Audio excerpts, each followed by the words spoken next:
Hello everyone, it's Attacker72 here, and for today, so the Switch 2 will be releasing in the next couple months, and while we are waiting, Nintendo has decided to introduce a brand new interesting take on physical media, which they did immediately after the Switch 2 was announced, and that was none other than the introduction of a new take on physical media, being Nintendo Switch 2 games that have game key cards. And there's definitely a lot of misconception going around about what this whole game key card thing is all about, and there's definitely been more controversy about this specific one with a recent tweet that was talking about this, since there's definitely been a lot of misconceptions, and as someone who collects games physically, it is understandable why it's like that. But in this video, I want to be kind of clearing a lot of things regarding about this game key card, and also giving my thoughts and opinions about this, as well as, discussing about the game key cards, usage in general. If you want a more shorter and in-depth look at it, I recommend watching this video from Nintendocade, where he goes over pretty shortly on how the game key cards work. It has some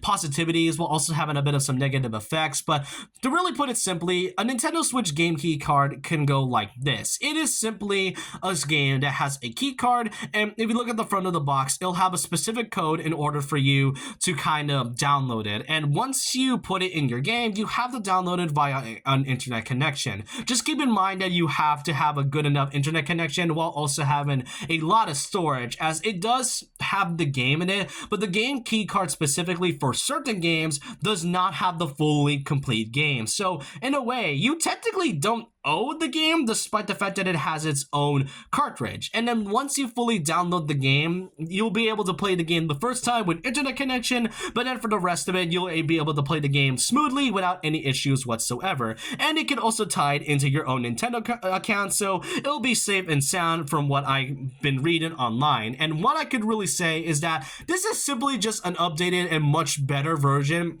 than what the Switch 1 did, because you mostly had those physical boxes like Fortnite and Overwatch and a few others do have physical boxes, but then have like this small code on the inside, which definitely disappointed a lot of fans. And really, as someone who likes to collect things, it is weird for Nintendo to try and kind of just do that. So the game key card is just that, but like on steroids, and that's just about it. But what I have to mention is that it does not affect any of the first party Nintendo titles, like the Switch 2 edition games like Breath of the Wild and Tears of the Kingdom, and also Donkey Kong Bonanza, and just other games that are from Nintendo. This mostly is affecting games that are from third-party developers, and this specific tweet I'm showing is what really caused a lot of criticism towards the game key cards. And from what we've seen, there is a majority of it is just third-party titles, and this includes games going from Yakuza 0 Director's Cut, Raiden Remaster, Sonic X Shadow Generations, which apparently you cannot upgrade it from the Switch 2, which I find stupid to begin with.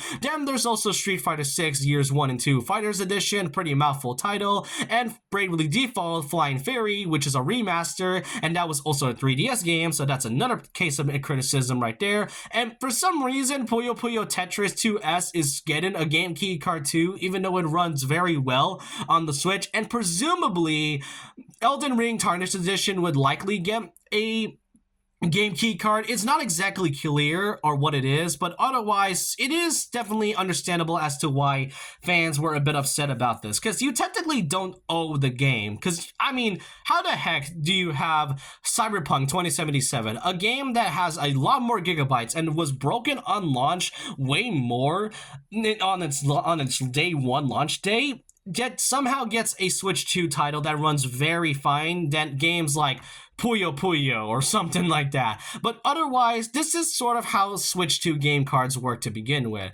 And though funny enough is that in some instances, like for example, Daemon X Machina has the Japan cover and that has the game key cards, but on the official Amazon website on the western side, Daemon X Machina Titanic Sion is actually not getting a game key card. So maybe in some regions they do have those game key card things, but in some cases, in most cases to be fair, most of the third-party titles will have that. And I understand why that's the case, but there's pretty much a good reason as to why it's like that, and it's all thanks to this YouTuber by the name of Player Essence, who gives a much clearer take on the whole Switch 2 the game card things. Yes, it's not really a good thing still, since as I said before, physical media is slowly fading away, and I really don't want that to happen. But according to Player Essence, he stated that it has nothing to do with being lazy. It's easy to print the game on the card, it's the cost. So they are being cheap, not lazy. I'm not a fan of the game keys, not if there's any truth to there being all being 8 gigabytes and 64 gigabyte cards, but that could also contribute to this. 64 gigabyte cards are also expensive to make. So overall, that is kind of a more understanding as to what this is. So in a way, game key cards is a much better version of the Switch 1 types, where you can just have physical boxes with a digital code. And does it make the situation any better? Absolutely not. But in a way, or in some cases, it honestly sounds like an interesting way of physical media. I really kind of need to find out this myself whenever I see reviews of how these game key cards fully work, and to see whether or not it was given a positive reception or not. But this is what I want to kind of clear out. It's not a bad thing. I think it's the execution of it is what makes this game key card thing kind of a weird and wonky take on what really fans do nowadays for gaming. But I want to know your thoughts and opinions down below about this. What do you all think of this new take on physical media? Do you think the game key cards should still exist, or do you think it's basically a waste of money? Let me know your thoughts and opinions down below about this. And so with that, leave a like, comment, subscribe, hit the notification bell for more videos, follow my Twitter, and I'll see you guys next time. And remember this, once a legend, always a legend.